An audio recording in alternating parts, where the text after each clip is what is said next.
As Michigan's most powerful and influential voice for business, the Michigan Chamber of Commerce stands ready to serve you. Go to mychamber.com, that's MICHAMBER.com, to learn more now.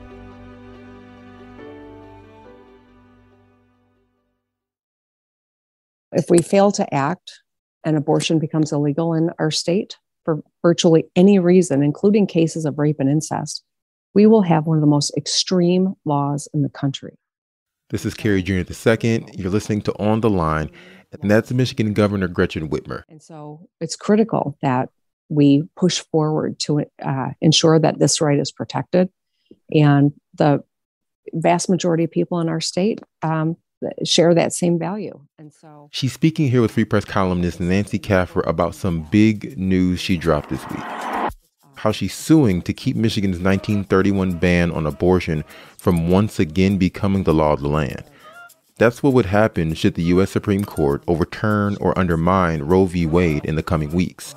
I think that this is an important moment that women, as the full rights of Americans, have autonomy over our bodies and our ability to make our decisions and have equal protection under the law. On this week's episode, we dive into her lawsuit, her chances of success, and what a post-Roe Michigan could look like. To get us started, I want to do introductions before we get fully going. I'll just go Nancy first, then Kristen, then Dave, if we can do that. My name is Nancy Kaffer. I'm a political columnist and a member of the editorial board at the Detroit Free Press. Hi, I'm Kristen Shamus, and I am a reporter covering health for the Detroit Free Press. My name is Dave Boucher, and I'm a government and politics reporter for the Detroit Free Press. Fantastic. Thank you to the three of you for being here. But let's start with Nancy. So some big news came out of the governor's office this week. Can you get us going? Explain what happened. And you actually got an early tip to speak with the governor about this ahead of the announcement. Is that correct? I did, yeah. So I need to give you a little bit of background to explain what's happening now. Mm-hmm. The U.S. Supreme Court is currently considering a case called Dobbs versus Jackson Women's Health Organization. It's related to a Mississippi state ban on abortions after 15 weeks. There is a conservative majority on the court, and it is widely believed that the court is preparing to overturn Roe versus Wade, which is the 1973 landmark legal ruling that granted the right to legal abortion to American women. Because this is happening and because there's sort of no recourse to a Supreme Court ruling, a lot of different forces are trying to figure out how to protect this right in Michigan. This week, Governor Whitmer is asking the Michigan Supreme Court to declare the 1931 law banning abortion unconstitutional. If the court were to rule in her favor, then that would mean that regardless of how the Supreme Court ruled, the right to abortion would be protected in Michigan. And she's suing prosecutors? Yeah, that's right. So she is suing the people who, in theory, would have the power to enforce that 1931 law if Roe v. Wade is overturned. That's because there are abortion clinics are in 13 Michigan counties, and she's suing all the prosecutors in those counties. And so in reference to the Michigan state law, this is for either Nancy or Dave. Can you just walk us through what is this law, what does it say, and why does it matter? So in 1931, the Michigan legislature enacted a law that bans most abortion. That essentially translates to any abortion that is done without the intent of trying to save the life of the pregnant person is banned under state law.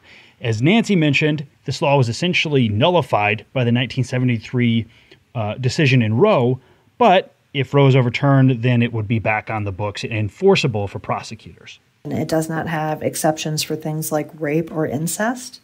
So it is a pretty broad ban. I don't know if anyone has said this part yet, but the 1931 law makes an abortion in Michigan a felony, a 4-year felony. I think it's important to note that there is a 1963 Michigan State Supreme Court ruling that determined that the 1931 law permits the prosecution of abortion providers, but not people seeking an abortion. It's unclear if that's how it will be enforced, but that was that ruling. How accessible is abortion in Michigan currently? Sure. So there are 13 counties with abortion clinics in Michigan. And those counties, some of them have multiple clinics. I believe there are 27 available abortion clinics in the state. So there is access, although it may be harder to get access to an abortion in some of the rural parts of the state. A lot of them are concentrated here in Metro Detroit. And it's also important to note there's been a lot of laws passed since Roe to try to restrict the right to abortion. Like in Michigan, there's a 24-hour waiting period. The patient has to get state-directed counseling, which includes information that is supposed to talk the woman out of having an abortion. The private insurance policies don't cover abortion unless your life is in danger, unless you've purchased a rider at an additional cost to cover abortion. Medicaid does not cover abortion. So you have to pay cash. Parent of a minor has to consent. There's after viability, there's even more, criteria for when an abortion can be performed. So in 2020, there were nearly 30,000 abortions that were performed in Michigan, and that's the most since 1996. But in 1987, the state saw more than 49,000 abortions. So the number of abortions are coming down. And more than 20,000 of the abortions performed in Michigan last year occurred between 5 and 8 weeks gestation. So again, there's a lot of questions about how far along you can receive an abortion. Nancy mentioned the concept of the 15-week ban in Mississippi. Generally, broadly speaking, states can impose restrictions on abortion after what's called post-viability, so after the fetus or the baby can live outside of the pregnant person's body. That was a restriction that was imposed in a separate Supreme Court ruling called Casey that kind of restricted some of the rights that had been awarded through the Roe decision. What does getting an abortion look like in Michigan if Roe v. Wade is overturned? There would not be abortion in Michigan. There would be no legal abortion in Michigan. A woman in Michigan who wanted to terminate a pregnancy would have to travel to a state where abortion is legal. My understanding is that the closest state is Illinois. I've talked to clinic providers here in Michigan who say that they have been advised by their attorneys that as soon as the court rules, they have to shut it down or they could be charged with a 4-year felony. I want to go back to Catalyst for why we're here today. To begin with, why does Whitmer find it important to address this? Nancy, you spoke with her. What did she have to say? So this is something she's been passionate about for her entire career. I mean, she's a woman. She is a mother, and so she knows what a momentous act it is to choose to become a mother. She said, we have 2.2 million women of childbearing age in this state, and they deserve to know that their rights are protected. She said, this is not a remote possibility that this ruling is going to come down. It is very clearly an extremely likely possibility. And she said, this is about not just a woman's right to choose parenthood, but it is about our bodily autonomy. If we cannot choose to control our bodies, then we are second-class citizens. Is there any sense politically which way the state Supreme Court will lean on Whitmer's lawsuit? Dave, Nancy, either one of you could pick that one up. I mean, in theory, this is a court that favors Governor Whitmer. There's a very slight 4-3 advantage for Democrats. But again, this is it's hard to say. And I think that it would be improper for anybody to go and predict something with a great deal of confidence about how the court would rule. And these questions have been raised in different contexts in all sorts of other legal challenges at the federal and state level. In practice, I think it's going to be difficult to predict until we see something how this court could rule. I would note that this is a Supreme Court, a state Supreme Court with a female majority, but women aren't monolithic in our beliefs. How long until we'll hear a decision from the state Supreme Court on this lawsuit? So the governor is using a little-known authority called executive message to ask the state Supreme Court to take the case right out of the trial court and hear it immediately. I think the governor is hoping for a quick ruling to prevent any lapse in care for women who are seeking, abortion. But I don't know. I'm not going to speculate on how quickly the court will or won't act. There's a scenario where the court simply declines to expedite this process. It doesn't necessarily end the lawsuit. It still lives at the circuit court level. But as Nancy said, that process can take a really long time. And to be clear, the Supreme Court is expected to rule in Dobbs before the end of its term in June, but that could happen any day. There's no guarantee that it won't be until June. Everyone's certainly going to be on the edge of their seats to see what the decision is going to be. After the break, a second lawsuit, why this is personal for Michigan's Attorney General, and what that 1931 law may mean for some who suffer a miscarriage.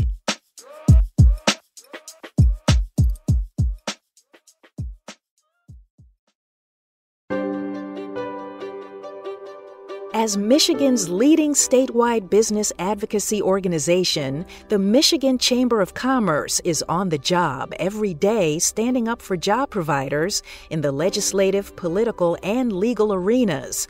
We are the unified voice of thousands of members who employ over 1 million Michiganders.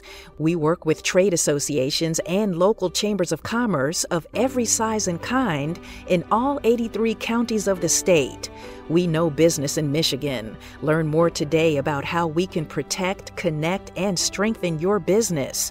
Whether that's advocating on your behalf at the Capitol, helping meet your informational, training, and networking needs, or boosting your bottom line visibility and voice, we're on the job for you. Make my chamber your chamber. Go to mychamber.com, that's MICHAMBER.com, to learn more now.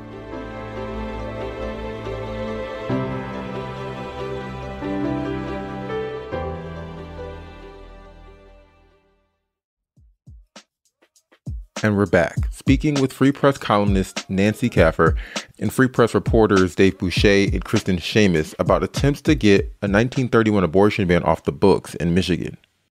Now, there's also a separate lawsuit. Nancy, could you just briefly go over that for us? Yeah. Thursday, Planned Parenthood of Michigan filed a very similar lawsuit to the governors with the Michigan Court of Claims. They are asking for the state Supreme Court to identify a right to abortion in the state constitution, and they are also asking for an injunction that would prevent the Attorney General and county prosecutors from prosecuting anyone under the 1931 law. So in a statement, the Attorney General came out and said she would not use any of her office's resources to defend the law or really participate in the lawsuit in any way. She says, quote, "This law is dangerous. This law is effectively stripping women of their dignity and bodily autonomy, and in some cases their lives. I will not enforce it, and neither will I defend it. I will take no part of driving women back into the dark ages and the back alleys." I think there's a really good chance that some entity like the Michigan legislature could intervene and essentially play the role of the Attorney General here. And that would be to defend the law that is on the books and also to argue that there is no right in the Michigan Constitution to an abortion. And I understand that the Attorney General also revealed some personal news during this conversation. That's right. So Dana Nessel frequently talks about her twin boys. She has talked about them going to school and the activities that they participate in. But today she revealed that when she found out that she was pregnant, that she initially was told that she was having triplets. And due to complications in that pregnancy, essentially she was presented with what she described as a horrible choice, which is to potentially end the pregnancy for one of those fetuses and pursue it for the remaining two. And so she made, again, what she described as a terrible choice and made that choice. She talked about this being a really personal decision for her and how any ban on abortion might have prevented her from being able to make that choice. And what other responses have you heard? Supporters and critics are understandably fired up. We've heard from entities like Michigan Right to Life and the Michigan Catholic Conference. Both of these are entities that oppose abortion. They've come out against the governor. A spokeswoman for Right to Life said the governor clearly knows there's no right to abortion. Otherwise, she wouldn't be so vocally supportive of a ballot initiative that's out there that's trying to put abortion into the state constitution. At the same time, we've seen a lot of supporters of this action come out and also thank the governor for her action, including 7 Democratic prosecutors who represent counties that the governor is actually suing. So a lot of feedback. We're going to see a lot of additional feedback, and it would be interesting to see who else might respond who are critics in regards to filing a counter lawsuit or otherwise trying to intervene in the lawsuit. Are there any additional questions that I may have missed that we did not cover that's important to include? One thing is that Attorney General Dana Nessel has very clearly and repeatedly said that she would not enforce the 1931 abortion ban if Roe is overturned. Not only would she not prosecute women or pregnant people, she would not prosecute providers. There's a chance that the county prosecutor wouldn't prosecute them. Macomb County has abortion clinics. That prosecutor is a former Republican state lawmaker. There is a high likelihood that if Roe is overturned, that prosecutor's office would be prosecuting people in accordance with the 1931 law. So I think that enforcement would be something that is also a little bit hard to predict if and when Roe is overturned. Why not go through the legislature? Why did Whitmer choose to go a different way? She has actually called for the legislature to pass legislation that protects women's right to choose. But we have a Republican-controlled legislature, and I'm not personally aware of any pro-choice Republican state lawmakers. Dave, if you are, please correct me. No, that's exactly right. I mean, the issue is the Republican leadership. It's highly unlikely that anything like that would get through. Is this a smart move by Whitmer? Like, couldn't it just go the other way? There's certainly a chance that the Michigan Supreme Court rules that there is no right to an abortion in the state constitution. And so they've never done that before. But if the Michigan Supreme Court rules that and the Republican-controlled legislature isn't poised to pass any law that overturns the 1931 law, that could leave few avenues to challenge the law that's on the books. Again, you can do an initiative petition, but the court could rule, not only could take up her lawsuit, it could rule that there is no right to an abortion in the Constitution. I actually disagree. I think even if the court goes against her, I don't know that she has worsened the position for women in Michigan. It can't become more illegal. We've talked about who could be charged under the 1931 law, and a lot of times, conservative politicians will talk about how they would never charge women; they would only charge doctors. But I think that it is, this law is ambiguous, especially with the rise of medicine abortions. Nearly half of all abortions now are achieved through medication rather than through a surgical procedure. And I think that the law that talks about anyone who administers, drugs that would induce an abortion to a pregnant woman, I think at best, it's a gray area that leaves the door open to prosecuting women. And Attorney General Nessel had pointed out in a conversation we had a few weeks ago that even if women were prosecuted for abortions, if you were prosecuting doctors, you would almost certainly compel women to testify, and women who refuse to testify could be threatened with criminal contempt. So, Kristen, there's a lot of talk about what the world was like pre-Roe and some speculation on what the world will be like post-Roe.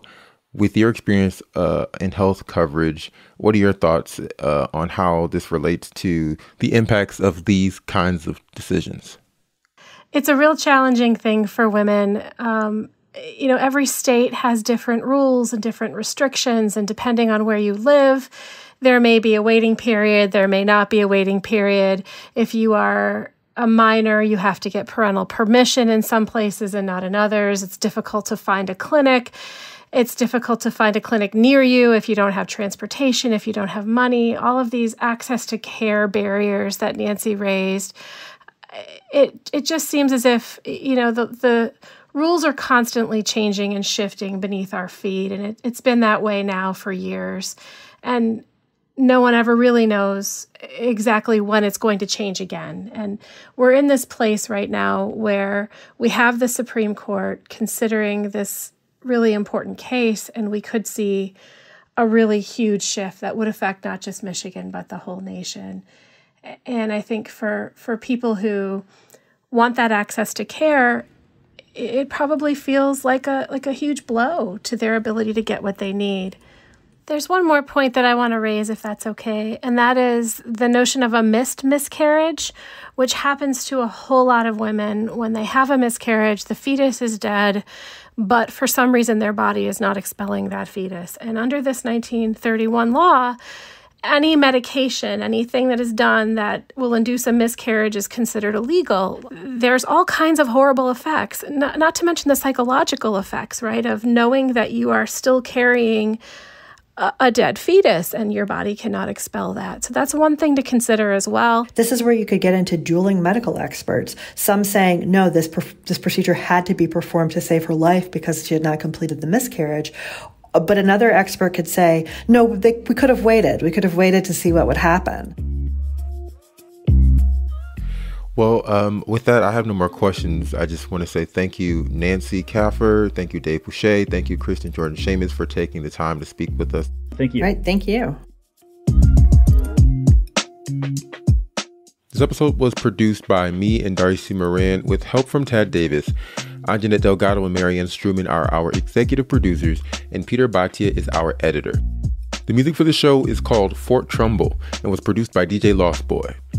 Thank you, as always, for listening, and don't forget to share, like, subscribe, all that good stuff. We love the support of our listeners. With all that being said, see you next week.